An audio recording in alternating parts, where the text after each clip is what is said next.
अब मुझे एक बात बताओ कि जो ये निषेचन की प्रक्रिया कंप्लीट हो गई है, तो अपन को निषेचन की प्रक्रिया के उपरांत रिजल्ट क्या क्या मिला, मतलब क्या क्या अपन को मिल रहा है निषेचन के प्रोडक्शन के थ्रू। कोई अपन से पूछ ले कि एंजियोस्पर्म में जो डबल फर्टिलाइजेशन हो रहा है उसका रिजल्ट क्या होता है, उसके रिजल्ट होते हैं दो। एक तो होता है द्विगुणित एम्ब्रियो बन गया, एम्ब्रियो बन गया, और दूसरा होता है त्रिगुणित एंडोस्पर्म बन गया। अब ये जो एम्ब्रियो है और जो एंडोस्पर्म है, क्या काम है इनका। एम्ब्रियो आगे जाके, एम्ब्रियो तो आगे जाके बीज बनाएगा, समझ रहे हो, बीज ही तो बनाएगा आगे जाके, बीज होगा ना, वही तो आगे जाके जर्मिनेट होके एक नया प्लांट बनाएगा, ठीक, एम्ब्रियो वो बनाएगा। और भ्रूणपोष का क्या काम है फिर इसमें, जो एंडोस्पर्म बना है इसका क्या काम है। ये जो एंडोस्पर्म है, ये जो डेवलपिंग एम्ब्रियो है, इसको पोषण प्रदान करेगा हमेशा। जब तक ये एक नए प्लांट को बनाने के कैपेबल नहीं हो जाता है, तब तक ये इसको भ्रूणपोष प्रदान करेगा, मतलब पोषण प्रदान करेगा।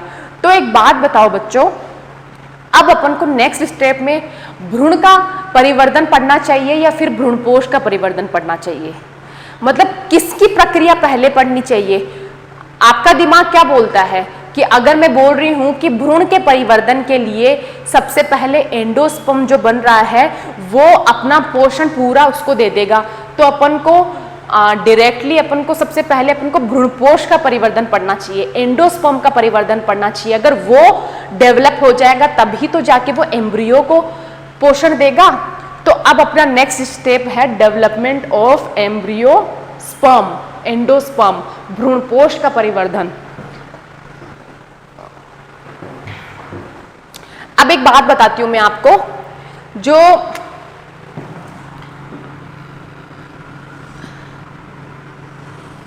थोड़ा सा रफ आइडिया अभी दे देती हूं ताकि बच्चों को समझ में आए। आ गया समझ में। अब ये है कि जो अपना ये ओवेरी है, समझ रहे हो, ये ओवेरी मतलब अंडाशय, ये अंडाशय जो होगा ना, ये आगे जाके फ्रूट बनाएगा। जो फल होता है ना, जो अपन एप्पल का फल, संतरा, नींबू, मौसमी, केला जो भी खाते हैं, वो जो ओवेरी होता है अंडाशय, वो जाके आगे फ्रूट बनाएगा।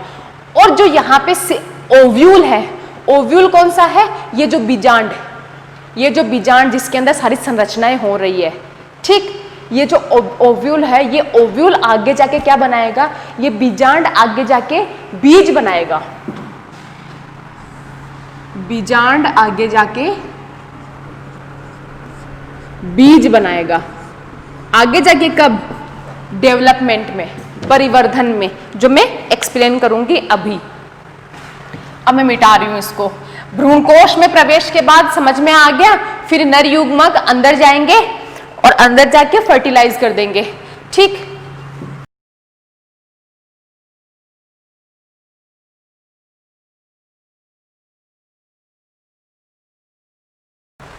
अब मैंने क्या बताया, अब मैंने ये बताया कि अब अपन पढ़ेंगे भ्रूणकोश का परिवर्धन। अब बेटा मैं ना भ्रूणकोश नहीं बोलूंगी, मैं बोलूंगी कुछ और, आपको सुनेगा कुछ और, इसलिए मैं बोलूंगी एंडोस्पर्म, ठीक है। अब मैं लिख देती हूं यहां पे,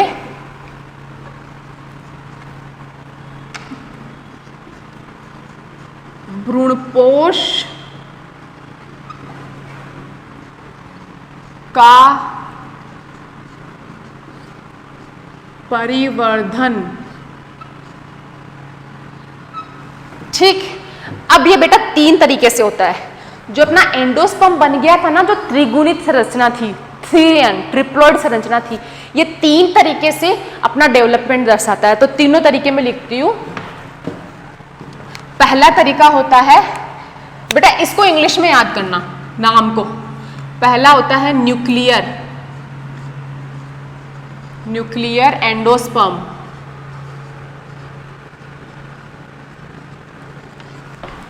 दूसरा होता है सेल्यूलर एंडोस्पर्म,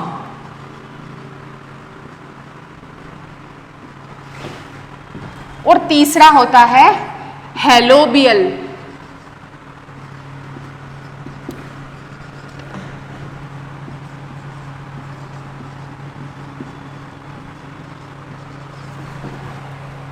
क्या बोल रही हूं मैं?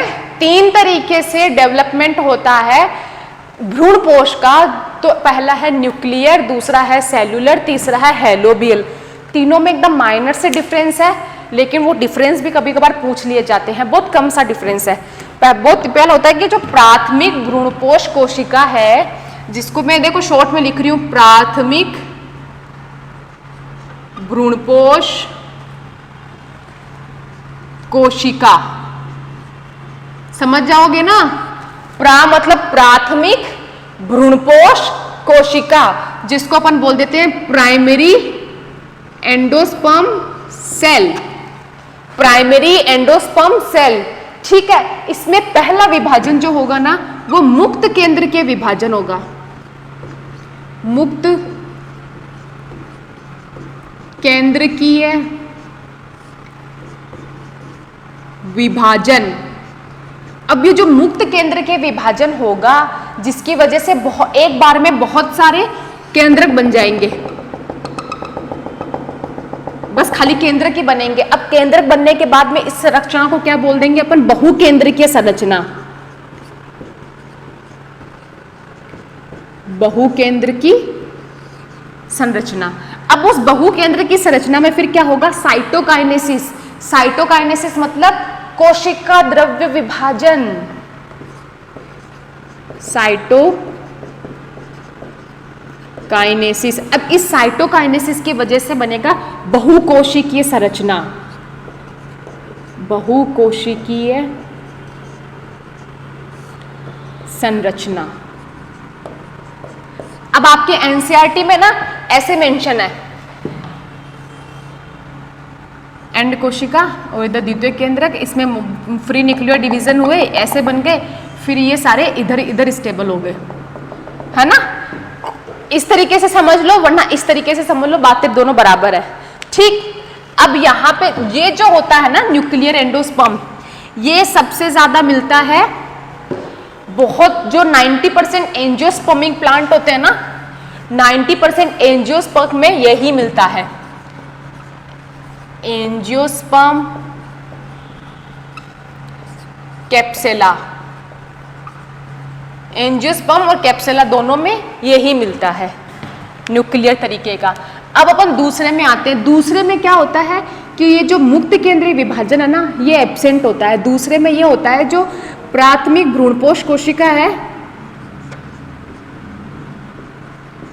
जिसको अपन क्या बोलते हैं? प्राइमरी एंडोस्पर्मिक सेल, ठीक, यही बोलते हैं। तो ये जो इसमें क्या होता है, ये इसमें जो ये मुक्त केंद्र की विभाजन होता है ना, जिसको अपन बोलते हैं फ्री न्यूक्लियर डिवीजन, ये एब्सेंट होता है। इसमें किसी भी तरीके का फ्री न्यूक्लियर डिवीजन नहीं होता है। इसमें सीधा होता है प्रत्येक कोशिका और प्रत्येक कोशिका का केंद्रक एक ही समय में एक ही बार में विभाजित हो जाएगा। किसकी मदद से? कैरियोकाइनेसिस और साइटोकाइनेसिस, मतलब केंद्रक विभाजन और कोशिका विभाजन, दोनों में एक ही बार में पूरी कोशिका, प्रत्येक कोशिका विभाजित हो जाएगी। तो यहां पे बन जाएगी बहुकेंद्रकी व बहुकोशिकी कोशिका। बहुकेंद्रकी व बहुकोशिकी संरचना, समझे? ठीक है। और किसकी वजह से हुआ?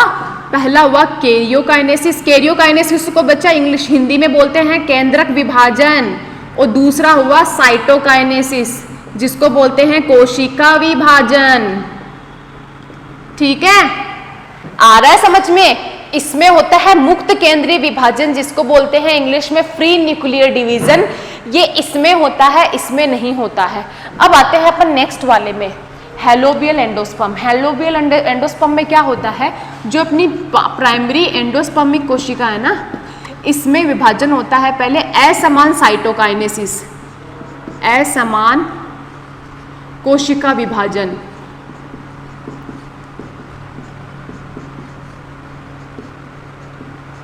असमान कोशिका विभाजन, असमान कोशिका विभाजन की वजह से यहाँ दो कोशिका असमान आकृति की बन जाएगी,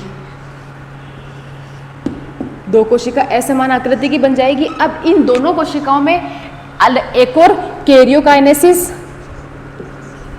और साइटोकाइनेसिस दोनों होएगा, जिसकी वजह से यहाँ पे बहुकेंद्र की बहुकोशिकीय कोशिका बन जाएगी, बहुकेंद्र की व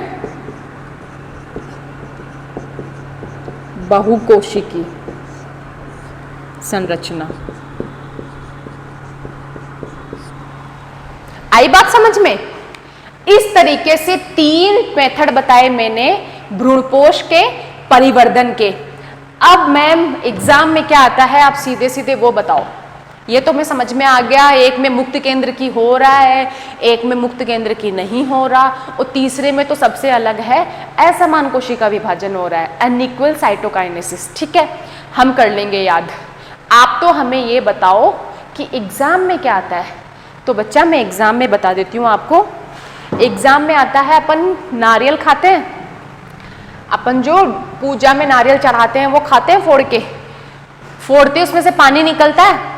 वो जो नारियल का पानी होता है वो होता है न्यूक्लियर एंडोस्पर्म, और जो उसकी गिरी होती है वाइट कलर की वो होती है सेल्यूलर एंडोस्पर्म। ये स्टार मार्क करके लिख लो, ये एग्जाम में आता है। ये जो होता है कोकोनट वाटर, जिसको एक अलग लैंग्वेज में लिक्विड सिंसाइशियम भी बोलते हैं, सिंसाइशियम। इससे रिलेटेड भी क्वेश्चन आ जाता है, लिक्विड सिंसाइशियम। लिक्विड मतलब द्रव्य, सिंसाइशियम मतलब एक ही कोशिका में बहुत सारे केंद्रक मिल जाना। इस अवस्था को बोलते हैं लिक्विड सिंसाइशियम। ठीक है, तो जो कोकोनट वाटर होता है वो लिक्विड सिंसाइशियम प्रकार का होता है, और जो न्यूक्लियर एंडोस्पर्म का बहुत अच्छा एग्जाम्पल है। और जो कोकोनट के अंदर की गिरी होती है ना, खाने वाला पार्ट, सफेद भाग नारियल का, ये होता है सेल्यूलर एंडोस्पर्म का एग्जाम्पल। ठीक है, उसका एग्जाम्पल इंपॉर्टेंट नहीं है, इन दोनों का एग्जाम्पल इंपॉर्टेंट है। आ गई बात समझ में? मिटा दूं? हाँ,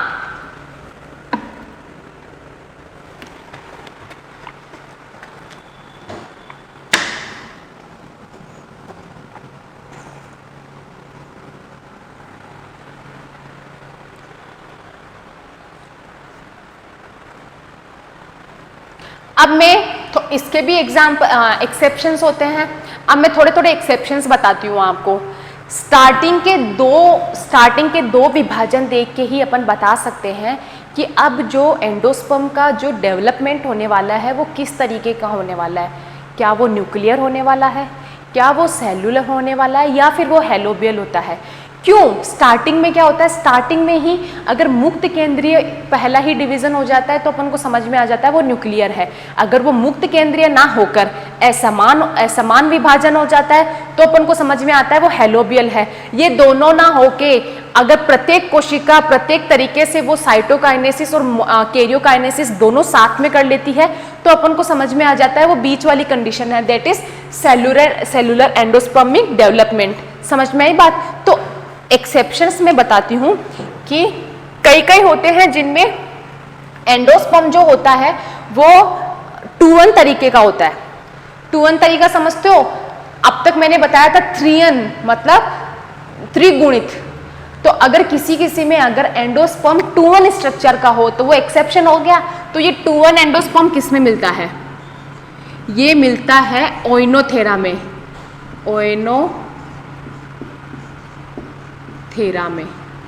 ओइनोथेरा एक प्लांट है, उसमें वो 2-1 स्ट्रक्चर मिलता है। अब मैं एक और बताती हूँ, मक्का और टमाटर, ये 2 ऐसी स्पीशीज है जिसमें मोज़ेक तरीके का एंडोस्पर्म मिलता है। अब ये मोज़ेक तरीका एंडोस्पर्म क्या होता है? मोज़ेक तरीके का एंडोस्पर्म होता है कि जो एंडोस्पर्म बन गया उसके ऊपर पैचेस बन गए, धब्बे धब्बे धब्बे धब्बे बन गए सारे एंडोस्पर्म के ऊपर, तो इसको बोला अपन ने मोज़ेक एंडोस्पर्म। और किसी किसी में एंडोस्पर्म एब्सेंट ही होता है, वो कौन सा होता है, वो होता है पोडोस्टिमेसी। आर्किडेसी और पोडोस्टिमेसी दो ऐसे कुल होते हैं, दो ऐसी फैमिलीज होती है जिसमें एंडोस्पर्म जीरो होता है, मतलब होता ही नहीं है एंडोस्पर्म। ठीक, मैं यहां मिटा देती हूं तभी समझ में आएगा।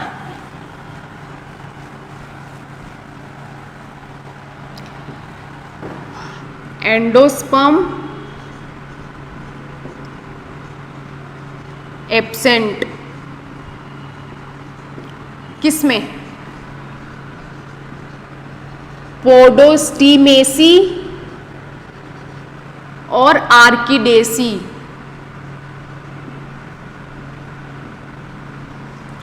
हाँ, ये दो ऐसे कुल होते हैं जिसमें एंडोस्पर्म एब्सेंट होता है। अब एक चीज और बताती हूं जिसको बोलते हैं रूमिनेट एंडोस्पर्म।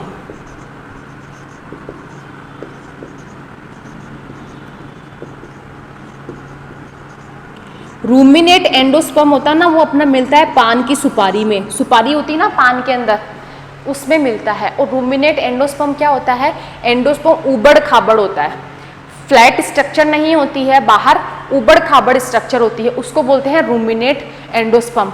तो मैंने एंडोस्पर्म का पूरा आपको परिवर्धन समझा दिया है, तीनों तरीके से हो सकता है, उनमें क्या डिफरेंस होते हैं, एग्जाम में क्या पूछा जाता है। एग्जाम में पूछा जाता है बेसिकली कोकोनट वाटर और कोकोनट का एडिबल पार्ट, खाने योग्य पदार्थ, ठीक है। और मैंने एक्सेप्शंस भी बता दिए हैं आपको कि इससे एंडोस्पर्म से रिलेटेड ये 4-5 एक्सेप्शंस भी होते हैं जो कई बार पूछ लेता है। मिटा दूं इसको। अब नया अपन को स्टार्ट करना है कि जो द्विबीजपत्री है और एक बीजपत्री है, इनके अंदर, दोनों के अंदर अलग अलग एम्ब्रियो का, मतलब भ्रूण का परिवर्तन अलग अलग होगा। एंडोस्पर्म का अपन ने परिवर्तन करवा दिया। अब ये एंडोस्पर्म का परिवर्तन होने के बाद अपन को भ्रूण का परिवर्तन ही पढ़ना पड़ेगा, ठीक है। तो अब अपन पढ़ेंगे पहले द्विबीजपत्रियों में भ्रूण का परिवर्तन, ठीक है।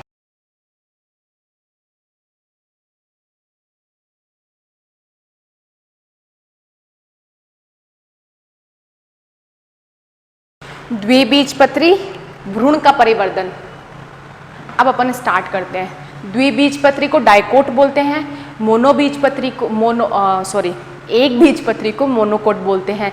अब मैं अगर डाइकोट और मोनोकोट वर्ड यूज कर लूं तो समझ जाना कि मैम द्विबीजपत्री और एक बीजपत्री बोलना चाह रही है, ठीक है।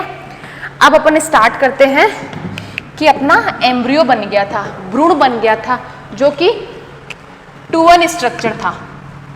ये अपना भ्रूण बन गया था 2-1 स्ट्रक्चर, ठीक।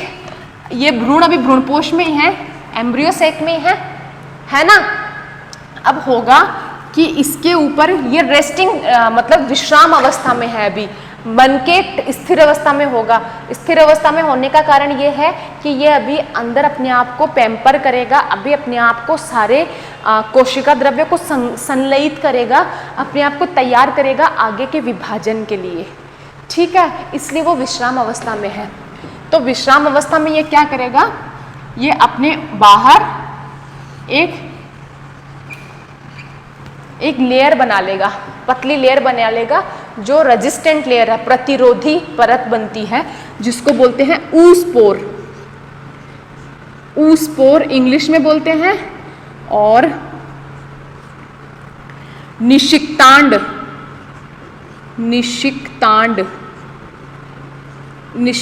हिंदी में बोलते हैं। समझ में आई बात, ठीक है।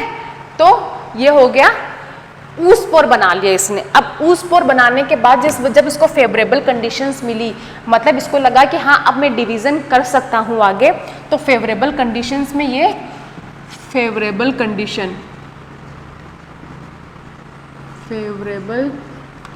अनुकूल अवस्था, फेवरेबल कंडीशन मिलते के साथ में ये 2 सेल स्ट्रक्चर बना लेगा। 2 सेल स्ट्रक्चर बन गई। 2 सेल स्ट्रक्चर में क्या होता है, ऊपर तो होती है अपनी आधार्य कोशिका,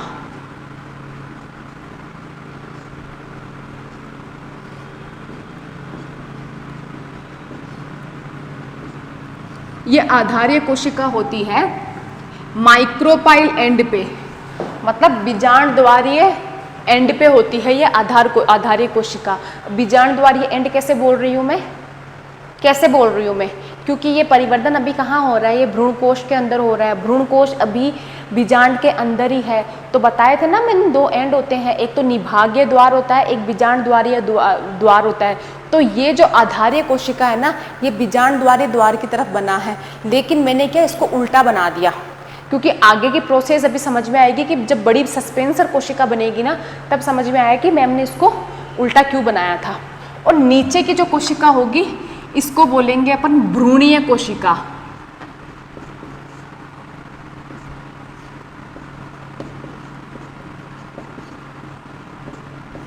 ये होती है निभागीय एंड, निभाग को चैलेजा बोलते हैं, इसलिए मैंने सी लिख दिया यहाँ पे, ये निभागीय एंड पे बनती है। ठीक है, अब इसको बेसल सेल बोलते हैं इंग्लिश में, और इसको टर्मिनल या फिर एम्ब्रियोनल सेल बोलते हैं, एम्ब्रियोनल। आई बात समझ में? दो कोशिका बन गई, जैसे ही इसको अनुकूल परिस्थितियां मिली, ऊपर बन गई आधार्य कोशिका, नीचे बन गई भ्रूणीय कोशिका, मतलब टर्मिनल कोशिका बन गई। ठीक है, अब ये दोनों बनने के बाद में अब मैं बताती हूँ आपको दोनों को अलग अलग विभाजन। ठीक है, पहले बताती हूँ आधार्य कोशिका में जो विभाजन होता है, उसके बाद बताऊंगी मैं भ्रूणीय कोशिका में विभाजन, जिससे अपन को पता लग जाएगा कि किस में कौन सा विभाजन हो रहा था। अगर दोनों में साथ में बना दूंगी तो दिक्कत हो जाएगी बेटा। तो अपन पहला अनुप्रस्थ विभाजन करवाते हैं, मतलब ट्रांसफर डिवीजन करवाते हैं, किसमें? आधार्य कोशिका में, ट्रांसवर्स डिवीजन। अनुप्रस्थ विभाजन, अनुप्रस्थ विभाजन हॉरिजॉन्टल होता है और वर्टिकल विभाजन ऊर्ध्व होता है। ठीक है, तो इसमें होगा जो आधार्य कोशिका है, इसमें पहले होगा ट्रांसफर डिवीजन। ट्रांसफर डिवीजन होने के बाद में ये क्या बनाएगी, ये 7 से 8 सस्पेंसर सेल बना लेगी, सॉरी 7 से 10 सस्पेंसर सेल।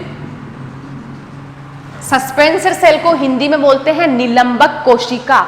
ठीक है, 7 से 10 सस्पेंसर सेल बना ली इसने। ठीक है, अब इस सस्पेंसर सेल में भी ऊपर की सेल जो होगी ना, ये बना लेगी होस्टोरिया। ठीक है, होस्टोरिया सेल बना लेगी ये। और जो यहां नीचे की सेल होगी, जो टर्मिनेटर सेल से जुड़ी हुई होगी, ये बना लेगी ये हाइपोफाइजिल। हाइपोफाइजिल। ठीक है, इन दोनों के मैं हिंदी में वर्ड्स आपको बता देती हूँ। होस्टोरिया और हाइपोफाइजिल को क्या बोलते हैं? अधस्फीतिका। इसको बोलते हैं चुष्कांगी।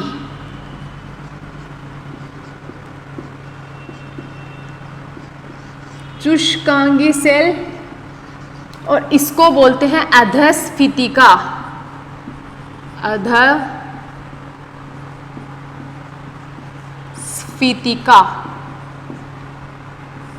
ठीक है, आ गई बात समझ में?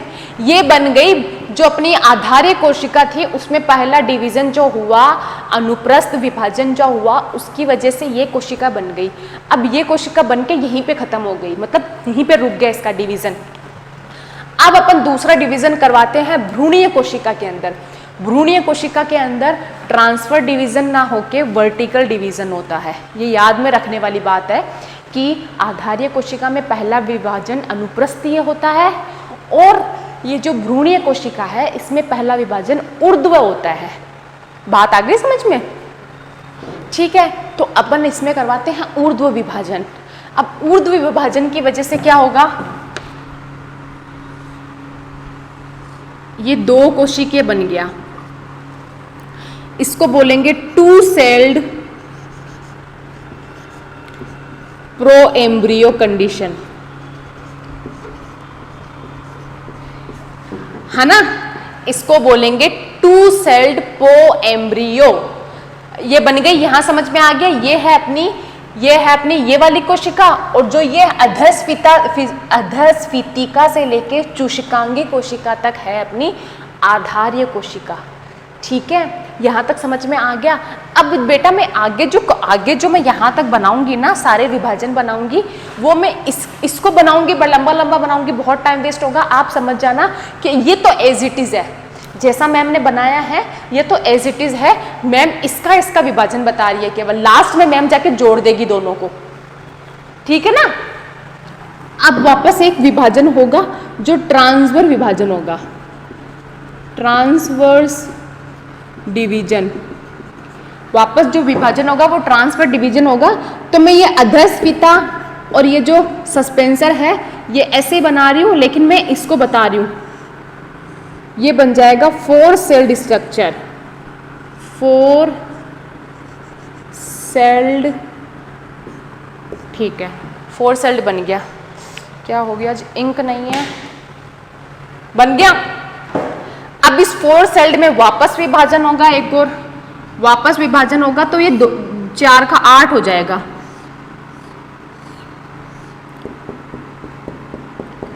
आठ हो गया। मैं सिर्फ इसी से बता रही हूँ, ये ऊपर रखी हुई है, इसको नहीं छेड़ रही हूँ, ठीक है।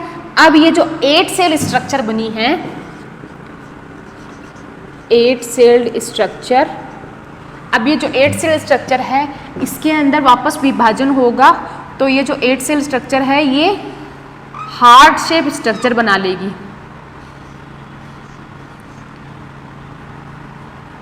पहले ग्लोब्यूलर बनाएगी, उसके बाद हार्ट बनाएगी। ग्लोब्यूलर मतलब गोलाकार, गोलाकार बना लेगी। और इस गोलाकार स्ट्रक्चर के बाहर एपिडर्मिस है ना, ये डर्मेटोजन बना लेगा, जिसकी वजह से ये डर्मेटोजन आगे जाके एपिडर्मिस बनाएगा, ठीक है। ये डर्मेटोजन आगे जाके एपिडर्मिस बनाएगा, ठीक है।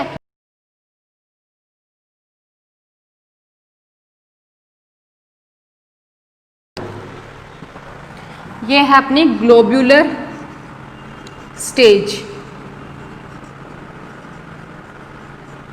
ये अपनी ग्लोब्यूलर स्टेज बन गई, वहां से विभाजित होता है कि ग्लोब्यूलर स्टेज बन गई। अभी अंदर का खोखला नहीं है, इसके अंदर पूरा सेल डिवीजन हो रहा है, बट मैं ना अभी नहीं बनाऊंगी मैं ये, ठीक है, अभी बनाने में टाइम लग जाएगा। अब इस ग्लोब्यूलर में फर्दर डिवीजन होगा, तो फिर ये बनाएगा हार्ट शेप। ये ऊपर हाइपोफाइजियल है, ये सब है। अब फिर इसमें बनेगा हार्ट शेप। मैं बताऊं अपन को क्यों मैं डिवीजन करवा रही हूँ, कई बार ना सीक्वेंस आ जाता है, कई बार सीक्वेंस ऐसे आ जाता है कि द्विबीजपत्री भ्रूण का परिवर्धन का सही क्रम है, सही क्रम है। तो पहले क्रम अपन को पता होना चाहिए, पहले 2 sailed structure, 2 sailed pro embryo structure, उसके बाद 4 सेल स्ट्रक्चर, उसके बाद 8 सेल स्ट्रक्चर, फिर ग्लोब्यूलर स्ट्रक्चर, फिर हार्ट शेप स्ट्रक्चर। ये है अपनी हार्ट शेप स्ट्रक्चर। अब इस हार्ट शेप स्ट्रक्चर के बाद बनेगा हॉर्स शू स्ट्रक्चर, घोड़े के जूते के समान, हॉर्स शू स्ट्रक्चर। फिर एट दी एंड जो स्ट्रक्चर बनेगी जिसको बोलते हैं टॉर्पीडो स्ट्रक्चर। ये टॉर्पीडो स्ट्रक्चर जो होती है ना, वो ही सबसे ज्यादा इंपॉर्टेंट होती है, और वो मैं यहां बना रही हूं। ये अपनी होस्टोरिया सेल,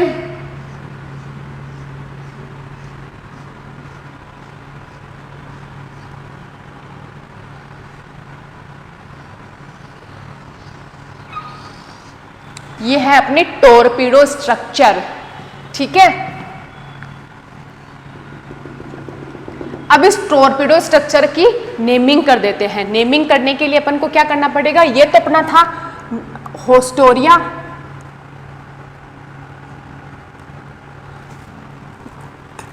ये अपना था होस्टोरिया, ये पूरा सस्पेंसर सेल है।